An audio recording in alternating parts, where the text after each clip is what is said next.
Paul Kelly saying that AUKUS needs to have a process around it to build confidence in it in terms of the US and Australian prism. Does that make sense to you? Yeah, it does.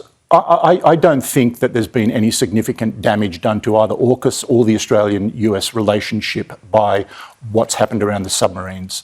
Even though President Biden made his statement, which made things very difficult for the Prime Minister, obviously, politically.